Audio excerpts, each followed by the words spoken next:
You wanted the best. You've got the best podcast. The hottest podcast in the world.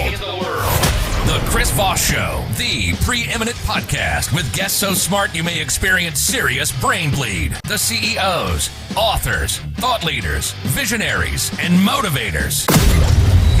Get ready. Strap yourself in. Keep your hands, arms, and legs inside the vehicle at all times, because you're about to go on a monster education roller coaster with your brain. Now, here's your host, Chris Voss. I'm Chris Voss here from the ChrisVossShow.com. Well, ladies and gentlemen, there are latest things that makes official. Welcome to the ChrisVossShow.com. We've been recording podcasts for 16 years, going on 17 years, over 2,200 episodes now, and we're just going to keep making more. You know, this is a good time to put your arm around that friend and say, hey, you need to download the Chris Voss Show podcast and subscribe on iTunes and all those great places. Go to goodreads.com/Chris Voss, linkedin.com/Chris Voss, Chris Voss 1 on the TikTok, and all those crazy places on the interwebs. Today we had an amazing young lady on the show today. We're going to be talking to her about her newest book. It came out April 10th, 2024. It's called Mindset Training, Conquer Your Mind, and the Rest Will Follow. Dr. Nekeshia Hammond joins us on the show. We'll be getting into some of the details of how you can improve the quality of your life, because that's what we kind of do that here on the Chris Voss Show. Mm-hmm. We're always talking about those, how to improve your life. People, you know, some people write me and they go, damn it, Chris, why are you always got to be talking about how to improve my life? How can I ruin it? That's a different podcast. So, different podcast. I think that's a Joe Rogan podcast. Excuse me. Sorry. I had a cough there. I'm just kidding. He's a nice guy. Anyway, Dr. Hammond is a distinguished psychologist, international speaker, and USA Today best-selling author of the latest book aforementioned.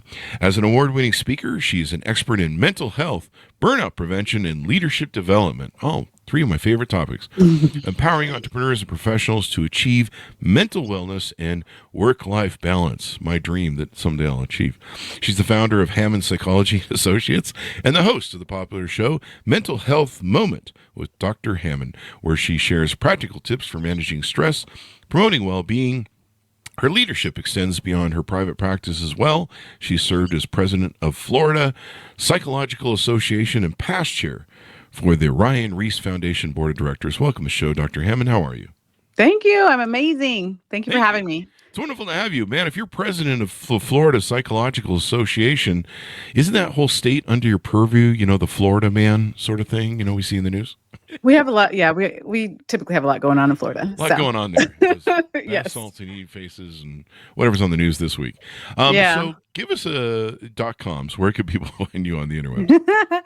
Yeah, I'm at, the best place to find me is my website, which is drnekeshiahammond.com, DRNEKESHIA Hammond.com.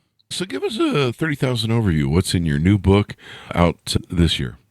Yeah, it's been an exciting journey with my newest book, Mindset Training, Conquer Your Mind, and the Rest Will Follow. Super excited to release this one. It's all about mindset. It's all about holistic self-care.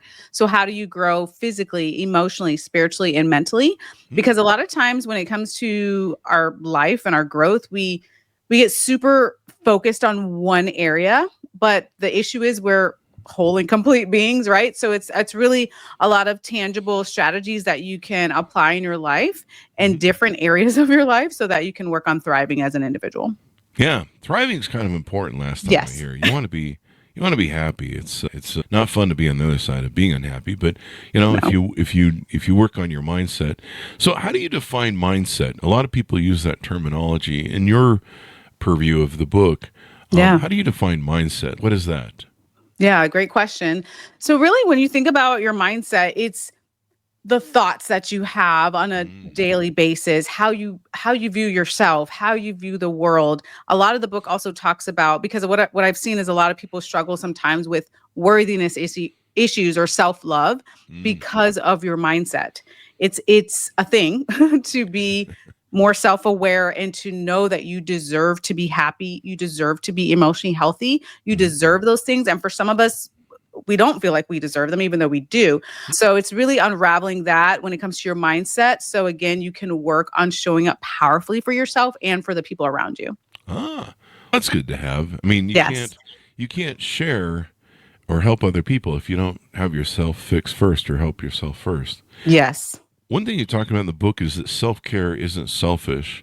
I know, people who, my mother does not really hospice care, but my sister's in a care center for MS and dementia. And so she's a caretaker. That's the word I was seeking. Yeah. I've done caretaker with my dogs in hospice care with cancer. And it really is hard. Anyone who really takes care of somebody else puts a lot of work in it. And usually they bleed themselves out in taking care of everybody else and not themselves. Yeah. Give us some talk about what's self-care and why is it selfish to, take a break for yourself? Yeah. Yeah. And that's something that we have to really unlearn. I know for myself personally as well, just growing up, I don't remember a lot of conversations about mental health and self-care, frankly, at all, because it was such a go, go, go mentality, not taking the time for yourself, getting everything done, taking care of everyone else and everything around you. But the problem with that, like you said, is it really does lead to burnout, especially as you mentioned, for caregivers. There's a huge issue with burnout for caregivers. Yes, you can still take care of other people. Very important. Of course, a lot of us have different responsibilities, whether it's our kids or our parents or whomever it is around us. But also you have to make yourself your number one priority. You have to focus on your mental health. You have to focus on your emotional wellness, which is going to make you a better caretaker for the people around you. That is literally what happens. But it's hard sometimes because our brain wants to go, let's put all our energy into helping whomever it is and neglect ourselves. But that doesn't work because that leads to burnout. Definitely. And what made you want to write the book? Was there a proponent or something that happened or some sort of inertia that made you go, I need to write a book on this? Yes. COVID-19 pandemic. Yeah. When the world turned upside down, global pandemic, my speaker team at the time we were getting a lot of calls for like, how do we deal with all this stress? Like companies and organizations were like, people are stressed out, understandably. At that time, everyone, of course, was leaving the workplace and going into a home setting and remote work, which was stressful at the time. And we had a lot that we were dealing with in 2020. And then I start to think to myself as a writer, I'm like, okay, I was already getting these types of calls. And I'm like, what is it? How can I help? Right? How can I help more? I love writing books. And I'm like, what does it boil down to? What do we all need to really address? And to me, as a psychologist, maybe slightly biased, it's like our mindsets. Like we really have to work on our mindsets. And I personally had some things happen in 2020 as well that if I didn't have the mindset I had, it would have been a lot more difficult than it already was. So it's a matter of how do we really strengthen our mindset so we can get through not just a global pandemic, of course, but just get through the ups and downs that life brings to us. We got a lot of great books that came out of the pandemic. Yeah. It really did. It spawned, everyone sat down and said, I guess we're stuck at home. We're going to write some books. Yeah. And it gave a lot of space for that. Talk to us about some of I think you have 4 books. Is that correct? Yeah. Talk to us about some of the other books you have written. Yeah. So a couple of my other books actually dealt with children's mental health. So I wear a lot of hats. So one of the things that I do, I'm still in my private practice that I've had now for almost 16 years. And it was about how do you help kids to be emotionally healthy. One of my books was about how do you help children with ADHD. So a lot of children's mental health as well. Children and teens are definitely my heart and my passion as well. And then, of course, this current book is a little bit broader for mindset work and helping a lot of organizations and corporations that I work with as well with leadership development and how to be strong leaders and also have the self-care that you need to be productive as well. Yeah, it's important to have that. I mean, yes, you can't share stuff unless you take care of yourself, and people tend to, you deal with burnout, right? Yes. What are some factors of people that have issues with burnout, where they're not taking care of themselves? How can they identify if I'm burning out? Yeah, it's really, when it comes to burnout, burnout affects people in different ways, but some huge common signs, if you will, of burnout is when you're just at the point where you're like, I don't feel like going to work. I don't feel like doing the work I need to do. I no longer am excited about the leisure activities that I'm involved with. Sometimes it affects your appetite, your sleep. There's all these different areas where you just really feel shut down. And sometimes it's physically you are shut down, or emotionally and mentally you're done. There's so much fatigue that's there. But the good news, which is why I love this work, is that burnout is absolutely preventable when we put the right things into place. So instead of waiting to the point where we're falling apart, we're so distressed and we're so overwhelmed, we can work on taking care of ourselves and putting into place a preventative plan so that we don't get to that point of burnout. Yeah. You know, knowing that you burn out and taking time out. I mean, that's one thing entrepreneurs really suffer from. Oh yeah. Taking time out for themselves. Yes. And I found I needed to start taking little getaways on the weekend. Usually, yeah. You know, I avoid the holiday getaways because, you know, you spend half it stuck in traffic, usually on a plane or on a car. And so I try and take my holidays at different times. But I found, you know, sometimes just getting, you know, maybe doing a stay vacation, just going up into the canyons where there's maybe an Airbnb and staying overnight there, you know, something to get me out of my four walls and Yeah. you know, into a different frame of mind and get me out of the box, if you will. And I find that really is helpful, and it can kind of break it up, you know, like why burn yourself out all year long? You're like, I'm just going to take 1 week vacation or 2 weeks, you know, whatever thing is, once a year. And if I could just get there and not have a heart attack by then. And I'm like, no, just break it up into pieces, or you know, take more breaks. And I think people have a hard time, especially if you're one of those burnout ADHD type people, you know, entrepreneurs. You feel kind of guilty or shame to take time off, right? Yeah.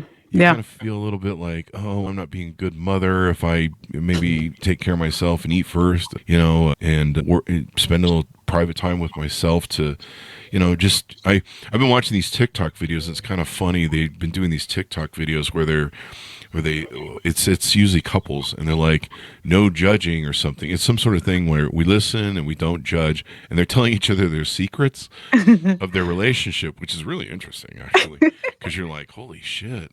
But one of the common things that I hear them say is they go into the bathroom and spend time there, not really to go in the bathroom. They're going in the bathroom to just kind of decompress, get away from the craziness of the kids in the home and the partner, and just kind of have some me time.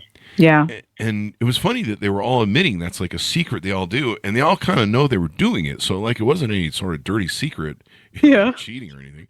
But you know, I think people need that. They need absolutely downtime, and it should be absolutely. Okay. It shouldn't be shameful. And maybe you shouldn't have to go in the bathroom to do it. Maybe there should be like, hey, if you want to go to the Starbucks and, you know, go sit there with your laptop and take a break, I got the kids covered, you know, that sort of thing. Exactly. Yeah. People have weird.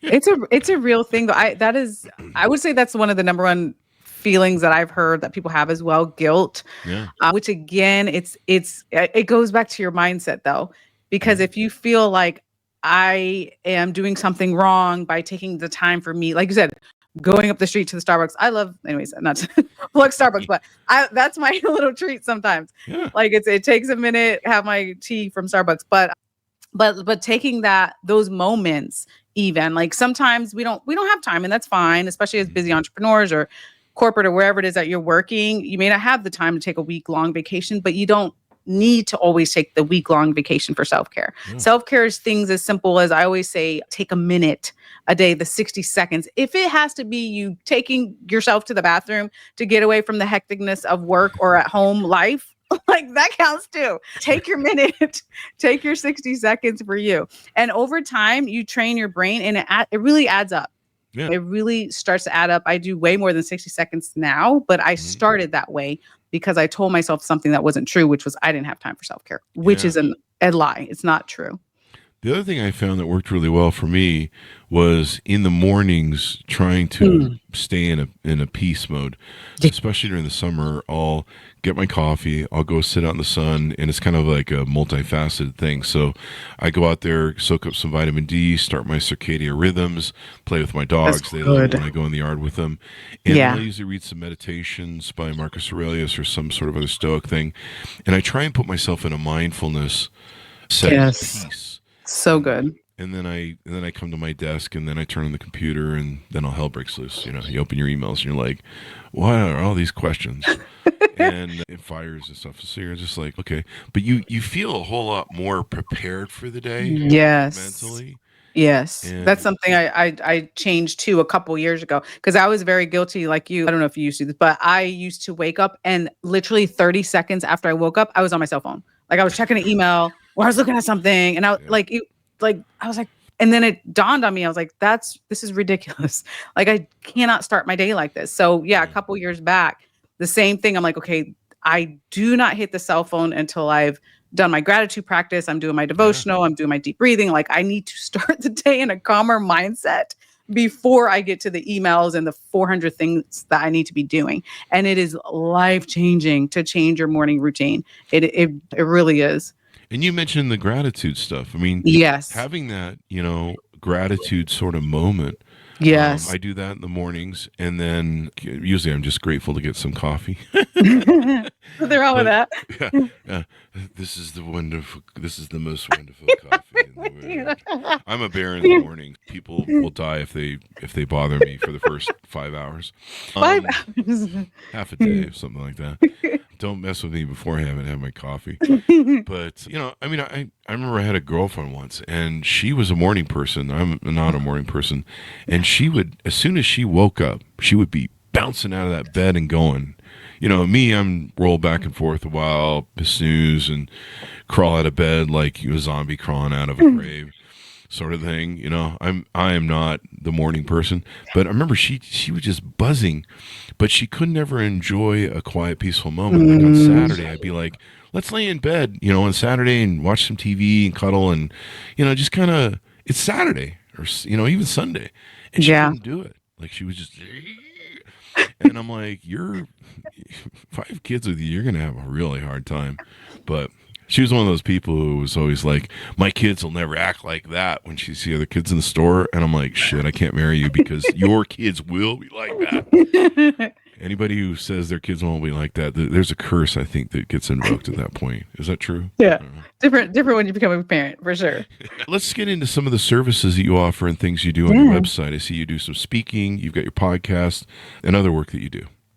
Yeah, for sure. So spend my time really in 3 places. Like I said, mentioned before, I own Hammond Psychology and Associates. So I'm at the practice a part of the time doing psychological evaluations. The other part of the time I'm traveling, either doing different types of work in the community or speaking at different corporations and organizations about burnout prevention. Mm-hmm. And then the other part of my time I spend as a writer, writing books. I'm not ready to say the title yet, but I'm going to be releasing another book here shortly, probably next month. Yeah, that's how I spend a lot of my time, in addition to, yes, the mental health moment with Dr. Hammond as well. So you even have a shop. People can buy some shirts. Keep growing. Yes. Keep going. Keep growing. Yes, that's my motto in life. Yeah. Definitely my motto in life. That's one way to continue getting up in the morning. I got to keep going and keep growing. Because if you don't keep growing and going, the universe kind of has a place they find for you. And it's in a cemetery. Yeah. Might as well just what's that old line? Do not go into the good night lightly. Something like that. I'm not a poet, folks. I think you know that after 60 years. I see some free self-care resources you have on your website. Tell us about some of that. Yeah. So I put together also some digital toolkits when it comes to self-care for parents, or there's a teacher's guide. There's information about ADHD, depression, anxiety. So just different toolkits, because a lot of times I found working in the public education space that I work in, that there's so much heartache and pain that can be prevented if only people had the information, it's difficult for us being in the mental health field sometimes, because we're trying our best to just get out as much information as we can. So one of my gifts to the community is I put together some digital toolkits that are free on my website as well. Awesome. Tips to manage depression for youth, tips to manage anxiety for youth. I'm still waiting for my dad to come back with the milk from the store. Let's see. No, I'm just teasing, but that's a joke.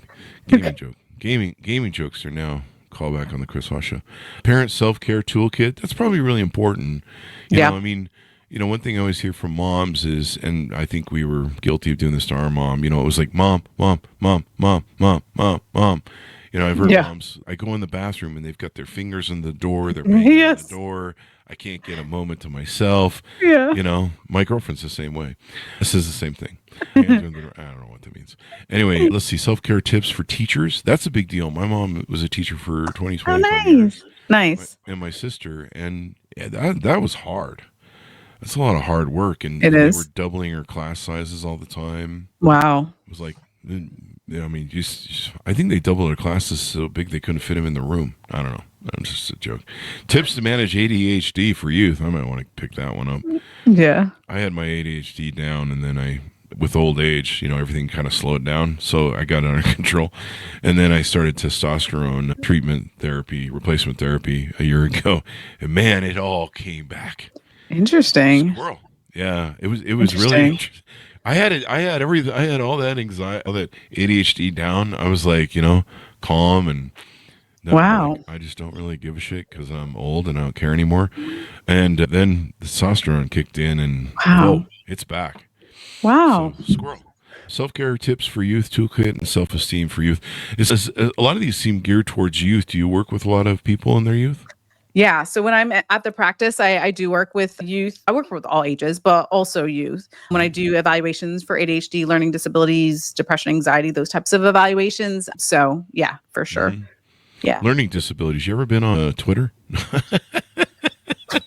There's a whole client base there you can tap. Social media is an interesting place. Do you think social media is making people more depressive? We're talking about youth, and I know a lot of them, especially young girls, are getting depressed. They see the Instagram and Yes. some of these. They see some of this fakeness about all of social media. There's influencers are fake. There's So fake. Filters that make every woman look like a supermodel. Yes. And they get a lot of body dysmorphia and stuff. Oh, and yeah. things like that. So For sure. what do you think about some of that stuff? Is it? Yeah. And actually, there's been many studies about how it affects youth. Mm-hmm. It's hard because I love social media a lot. I think there's a lot of good that we can do, especially, like right now, right? Like spreading information. I love it for that purpose, positive information and reputable information. But the downside, of course, especially for teens, like you said, is that comparison effect where they are on there. They are like, everybody's perfect. Everyone has millions of dollars. Everyone's an influencer, which we know is not true. Everyone has a perfect life. Definitely not true. So it's a lot of education, especially for our youth, that is not the reality that you're seeing. When you see that even for adults, I mean, we do that too. When you see that 20-second video out of someone's day, you literally don't know what their 24 hours was about. We make assumptions like we see 20 seconds. We're like, oh, they have a perfect life. No, they don't. They don't. But we think that way because that's what we see. We're seeing these clips of information and we think we know everything that's happening, which is not the case. But it's even harder when you're developing and you're in identity crisis and all those sorts of things as a teenager anyway. So it is difficult, yes, for a lot of teens for sure. I talk about how toxic the internet is and how it's kind of become a Pandora's box. When it first came out, we were all like, "Kumbaya! It's bringing the one world together, and we're all gonna get along." And you started seeing the fall of the evil dictators and sort of thing, and it seemed like, this is it's going to unite us. And of course, people thought that if you give more information to people, it will make them smarter. And instead, all the village idiots moved out of the town square and found their friends. Yeah, it's scary. Some of the comments are very scary, very scary. Yeah. And I, as an older person, I've been on YouTube for about 20 years, so I'm used to be calling, all sorts of names and everything else. I mean, but at least I get paid for it. Thanks. Okay. They're like, "You're fat." I'm like, "Oh, wow. Thank you. You're a prophet. How did you foresee that I'm fat and tell me something I don't already know?" And my scale tells me every morning. It actually does say that you're fat. It does not. It's one of those. It's an Alexa. It does not. It's an Alexa-based thing. She has issues with me, but it even screams in pain. It's you're stepping on. No, it doesn't. And I'm like, "You're a scale." No, it doesn't. I'm just gonna do a stand-up bit here on scales, I guess. But someone pointed out to me about a month or two ago, and it kind of hit me like a freight train. And they're like, "Chris, you talk about some of the issues that people have on social media and depression and all these things, but imagine if you're a young boy or young girl, and you don't have any sort of callous, you're not used to people throwing ugly at you, and you're not used to, all the things that are out there. I mean, you got people spewing hate on so many different levels and variations, and I'm like, geez, I never really thought about that. I mean, that can really fuck you up. I mean, you and I are likely come of the age where, back then you didn't have social media. No. You were lucky if you get somebody, you leave a voice. I remember when voicemail came around, it was the thing. Yeah. It's like, you have voicemail now. Back then you just call people and you get a busy signal. You're like, oh, yeah, I'll call them back.